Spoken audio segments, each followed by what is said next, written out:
cohort through the grades together, the same kids? Pretty much. Yeah.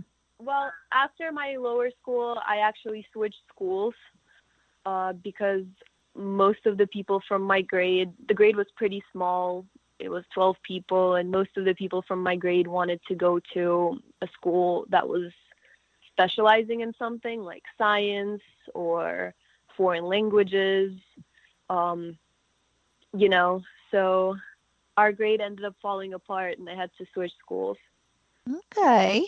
All right. Now you moved here. You say you moved to the States when you were 13. Have you been back? Do you have family and friends there? And have you been able to visit Russia since you moved here? I visited 8 years ago. I went for a couple of months in the summer. I haven't been back since. I've been wanting to go, and I was actually supposed to go this year after my college graduation. But because of the pandemic, sadly, I didn't get a chance to go. I still have friends that I talk to in Russia. It's kind of hard to, maintain friendships when you live so far away and you haven't seen each other for 8 years. Mm-hmm. But some of my childhood friends, still message me every once in a while. And I know for a fact that when I go back, I'm going to see a lot of people and, going to reconnect with lots of different people. Yeah, you will, and you'll get your trip back there. You will, and you'll also find, Lisa. At least I've this has been kind of interesting. I'm the age, I'm in my 50s now, and it's been kind of interesting. Just even recently, I've been reconnecting with childhood friends, that people I haven't seen since I was that age, in my young teens in Hawaii, and we're kind of finding each other again. And here we are, in middle age. So it's kind of interesting. So you'll find as you get a little older in your journey in life that some friends you'll find each other again. You'll see. It's kind of neat. So let's see here. What this time is going to go by so fast. I know I'm going to get the time warning here soon from my producer. So because of the pandemic, we're all a little stuck right now. You had to cancel your trip to Russia. I had actually planned a trip with my best girlfriend to Sedona in May, just a little girlfriend weekend. We had to cancel that, and my husband and I are pretty much staying close to home these days. So I think a lot of us are a little antsy and a little restless. So part of a goal for this new show, Lisa, is that we can do a little armchair traveling, if you will, and I think we would really enjoy. I know it's been a little while since you've been there, but maybe put your travel guide cap on for us, those of us who have never been there. And if we were to go travel to, let's just focus on St. Petersburg. What are the sites? What should we do? What should we eat? What do you think? So there are lots of things to do in St. Petersburg, and every year in school we actually had to take a class called the history of our city because there's just so much to learn. And the famous Russian poets and writers would describe St. Petersburg as the Venice of the North, or the city of white knights. There's lots of literature, including poems that talk about how gorgeous the architecture of St. Petersburg is. And what I would recommend for anyone who wants to visit is definitely the Hermitage Museum. It contains 3 million items, and it's a place that one can visit an endless number of times, and they would still wouldn't be able to see everything that it has to offer. Some of the collections are Egyptian antiques, classical antiques, Italian Renaissance, German, Swiss, British, and French fine art, Russian art, of course, and prehistoric art. Another site is Petergov, which is basically outside of the city, and it contains series of palaces and gardens, and sometimes it's referred to as the Russian Versailles. It's a beautiful palace. It's a place that people should visit in the summer or the spring. Some other sites are the Nevsky Avenue, Russian Museum, Kazan Cathedral, the Amber Room, Church of the Savior on the Spilled Blood, and Catherine's Palace. Theaters are also a huge part of St. Petersburg, and as a kid, I went to theaters quite a few times.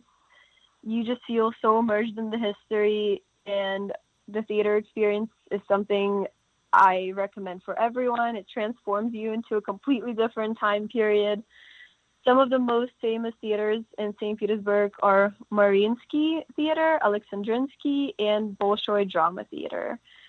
And when it comes to food, there's lots of food that one can try without even leaving the United States. You can go to places like New York, Washington, D.C., Miami.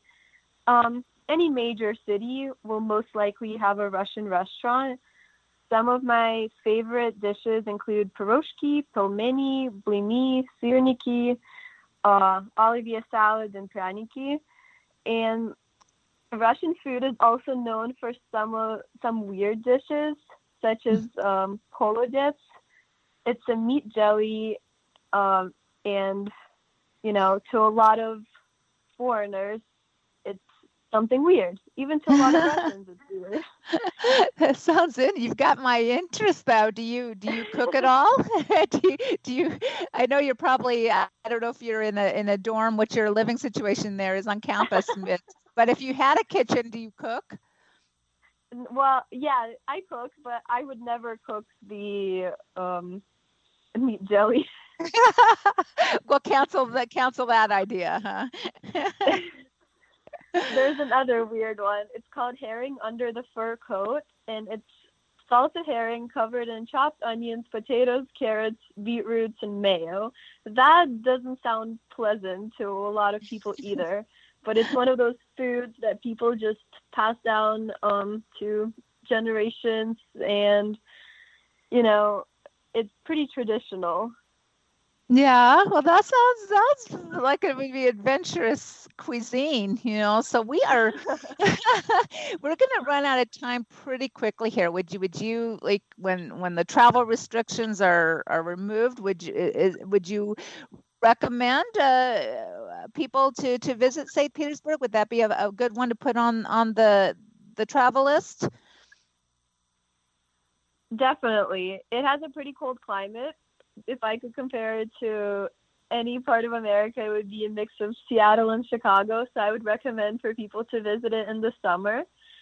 And the downtown area is extremely pretty. So that's a must as well.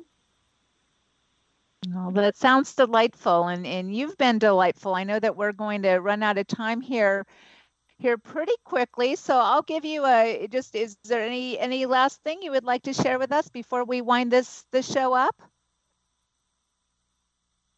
I would just like to thank you for inviting me to this podcast. It's been a pleasure, and I would just like to say hi to anyone who's listening to me. Hi, Lisa's friends and family, and we'll be sure to help get the word out and share your moment on the stage here with the world. And is there? I don't know that you have a social media following. I mean, we're happy to share with our listeners if there's anything you want to promote or have them follow you. I'm not sure if that's the case with you, but I always ask our guests. So. My Instagram is at Esveni. So if Say anyone that would again. like to follow that, at Esveni. How do you spell that? ESVENNY. All right. Well, there we go, everyone. And Liza, thank you again for joining me. And everyone out there, I hope you've enjoyed this show. This is a new adventure for us here, Wonder Around the World. I welcome your comments and feedback. I have an email, simply wonderaroundtheworld@outlook.com. I also have a new website, wonderaroundtheworld.com, and soon there'll be a new Facebook page. And you can get more information on the website about being a future guest here like Liza. and we'll continue the talk. So everyone, let's continue to love each other and keep up the wonder about what we love about our own countries and all of the beautiful diversity and countries around the world. Liza and everyone out there, thank you for joining me today.